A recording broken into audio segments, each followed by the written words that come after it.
शब्द तलवार से, बेबाकी कटार सी, और किरदार ऐसा कि कोई एक बार मिले तो मर मिटे। हम बात कर रहे हैं एक ऐसी शख्सियत की जो उन्हें भी झुका दे, जिनको सत्ता विरासत में मिली। एक ऐसा नेता जो जितना जमीनी उसके विचार उतने ही गगनचुंबी, निडर ऐसा कि सरकारों को झुका दे। जी हां, हम बात कर रहे हैं देश की संसद में नागौर लोकसभा क्षेत्र की नुमाइंदगी करने वाले तथा राष्ट्रीय लोकतांत्रिक पार्टी के संस्थापक हनुमान बेनीवाल की। राजस्थान के नागौर जिले में स्थित ग्राम बरण गांव में जन्मे हनुमान बेनीवाल ने कई बड़े संघर्षों के बाद अपना राजनीतिक जीवन शुरू किया। हम दरिया हैं, हमें अपना हुनर मालूम है, जिस तरफ भी निकलेंगे रास्ता बना लेंगे। इसी संकल्प के साथ राजस्थान की राजनीति में हनुमान बेनीवाल ने अपना सफरनामा शुरू किया। आपके पिताजी स्वर्गीय श्री रामदेव जी चौधरी नागौर जिले की मुंडवा विधानसभा क्षेत्र से 2 बार विधायक रहे, परंतु हनुमान बेनीवाल ने अपने पिता के राजनीतिक जीवन को ढाल बनाए बिना उनके राजनीतिक संघर्ष और व्यक्तित्व को अपने जीवन में उतारकर जनहित के लिए अपने राजनीतिक जीवन की शुरुआत की थी। हनुमान बेनीवाल ने अपना सफर छात्र राजनीति से शुरू किया और राजस्थान की राजधानी जयपुर में स्थित राजस्थान कॉलेज में वर्ष 1993 में बतौर अध्यक्ष निर्वाचित हुए। इसके बाद वर्ष 1995 में राजस्थान विधि कॉलेज के अध्यक्ष बने। तत्पश्चात वर्ष 1997 में राजस्थान विश्वविद्यालय के सिरमौर बनकर अध्यक्ष का चुनाव निर्दलीय विजय होकर राजस्थान विश्वविद्यालय के छात्र संघ अध्यक्ष बने। छात्र राजनीति का संघर्ष। श्री हनुमान बेनीवाल ने अपने जीवन में अनेक कठिनाइयों का सामना किया, मगर अपने निर्णय पर अटल रहना इनकी प्रमुख विशेषता है। वर्ष 1997 में जब राजस्थान विश्वविद्यालय प्रशासन ने छात्रों की फीस में 16 गुना की वृद्धि की गई, तो उसके खिलाफ वो विश्वविद्यालय में ग्रामीण छात्रों के आरक्षण को लेकर आंदोलन किया तथा 17 दिनों तक जेल में भूख हड़ताल की। तब राजस्थान के तत्कालीन मुख्यमंत्री भैरों सिंह शेखावत की सरकार को झुकना पड़ा। वह हनुमान बेनीवाल से वार्ता के लिए अपने 3 मंत्रियों को जयपुर स्थित केंद्रीय कारागार में भेजा, जहां सरकार के प्रतिनिधियों ने हनुमान बेनीवाल की मांगों को मानते हुए फीस में की गई बढ़ोतरी को वापस लिया। राजस्थान विश्वविद्यालय में ग्रामीण छात्रों को 5% आरक्षण देकर अनशन को समाप्त करवाया। छात्र राजनीति से विधानसभा तक का सफर।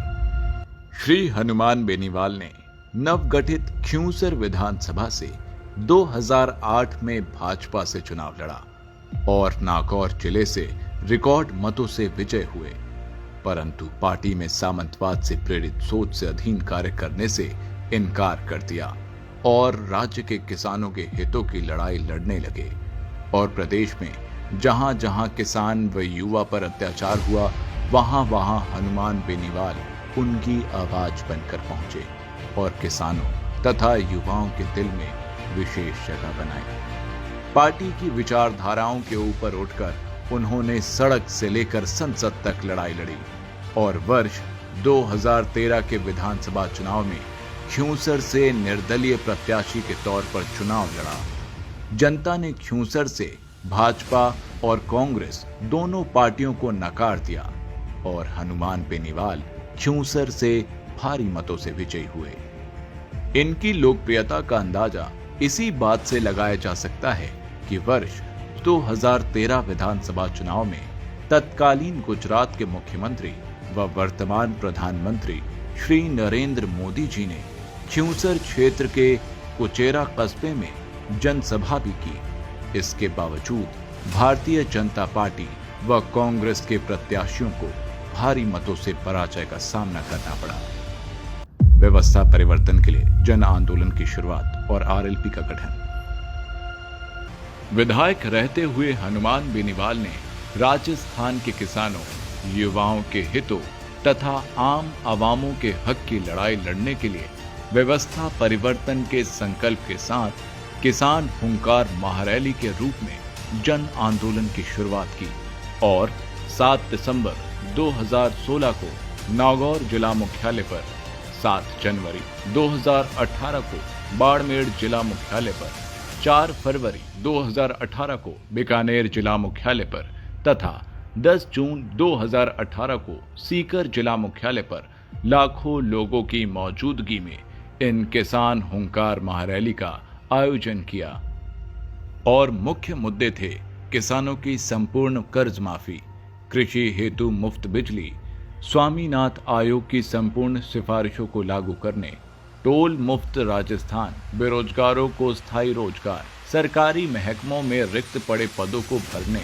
तथा उद्योगों में 80% तक स्थानीय लोगों को रोजगार में प्राथमिकता देने जैसे दर्जनों जनहित से जुड़े मामले शामिल थे। जनमानस की मंशा के अनुरूप दिनांक 29 अक्टूबर 2018 को राजधानी जयपुर में लाखों लोगों की उपस्थिति में आयोजित हुई किसान हुंकार महारैली में स्वच्छ, सरल, समर्पित नारे के साथ राजस्थान के पहले क्षेत्रीय दल राष्ट्रीय लोकतांत्रिक पार्टी का गठन किया और हनुमान बेनीवाल जी के संघर्षों के परिणाम स्वरूप राजस्थान की जनता ने 2018 के विधानसभा चुनाव में आरएलपी पार्टी से 3 विधायकों को चुनकर राजस्थान की विधानसभा में भेजा।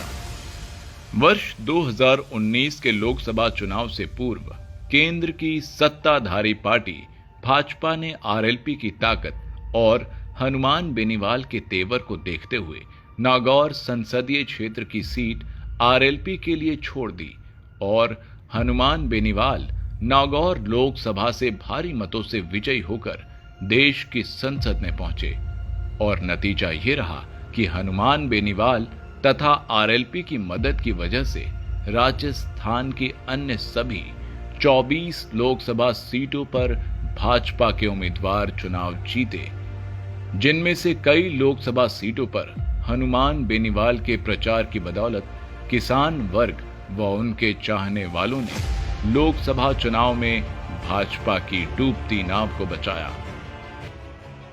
देश की सबसे बड़ी पंचायत लोकसभा में हनुमान बेनीवाल ने अपने तेवर और अंदाज बरकरार रखा और जिस बेबाकी से उन्होंने राजस्थान की विधानसभा में जनता के मुद्दे में अव्वल रहे, उसी तर्ज पर संसद में ईआरसीपी, आरक्षण, महंगाई तथा किसान, दलित व वंचित तथा पिछड़े तबके की आवाज को बुलंद किया तथा राजस्थान के सभी सांसदों में से जनहित के मुद्दे उठाने में अव्वल नजर आए। वर्ष 2020 में जब केंद्र सरकार किसान विरोधी 3 काले कानून लाई, तब किसानों के समर्थन में केंद्र की एनडीए सरकार से अपना समर्थन वापस लिया और शाहजहांपुर बॉर्डर पर 70 दिनों तक आरएलपी के समर्थकों के साथ मौसम की विपरीत परिस्थितियों में सड़क पर बैठे रहे और नतीजा ये रहा कि केंद्र सरकार को तीनों काले कानून वापस लेने पड़े। भारतीय सेना में जब अग्निपथ नाम की योजना लाकर संविदा भर्ती प्रारंभ की, तब देश में सबसे पहले सांसद के रूप में हनुमान बेनीवाल ने सेना को ठेके पर देने की योजना का विरोध किया और जून 2022 में जोधपुर मुख्यालय पर अग्निपथ योजना के खिलाफ 2 लाख युवाओं की रैली करके कड़ा संदेश केंद्र की सरकार को दिया। वहीं देश के लिए मेडल जीतने वाली पहलवान बेटियों के मान सम्मान की लड़ाई में सबसे पहले उनका साथ दिया तथा प्रदेश भर में पहलवानों के समर्थन में राष्ट्रीय लोकतांत्रिक पार्टी ने प्रदर्शन किया। हनुमान बेनीवाल के नेतृत्व में राष्ट्रीय लोकतांत्रिक पार्टी ने राजस्थान में बजरी माफिया के खिलाफ जन आंदोलन छेड़ रखा है।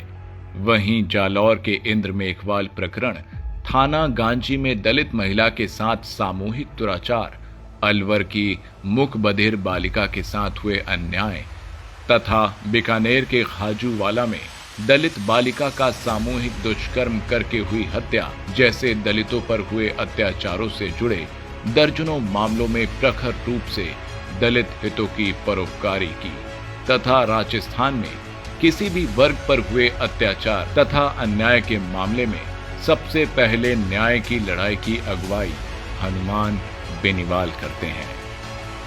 संघर्षशील, कर्मठ, बेबाक तथा मिलनसार छवि के धनी हनुमान बेनीवाल के घर के दरवाजे हमेशा लोगों के लिए खुले रहते हैं और बिना किसी भेदभाव के साथ हर वर्ग और समाज के काम इनके द्वारा किए जाते हैं। एक महान व्यक्तित्व के नेतृत्व में बनी राजस्थान की पहली क्षेत्रीय पार्टी राष्ट्रीय लोकतांत्रिक पार्टी व्यवस्था परिवर्तन के संकल्प के साथ राजस्थान का नव निर्माण करना चाह रही है, जिसमें आप सभी का सहयोग व योगदान अत्यंत आवश्यक है। इसलिए भाइयों, अब बारी है एक होकर नए राजस्थान के निर्माण की। अब बारी है समाज के अंतिम छोर पर बैठे व्यक्ति की भूमिका सत्ता में लाने की। अब बारी है आरएलपी को सत्ता में लाने की। इसलिए आओ चलें आरएलपी के संग। धन्यवाद।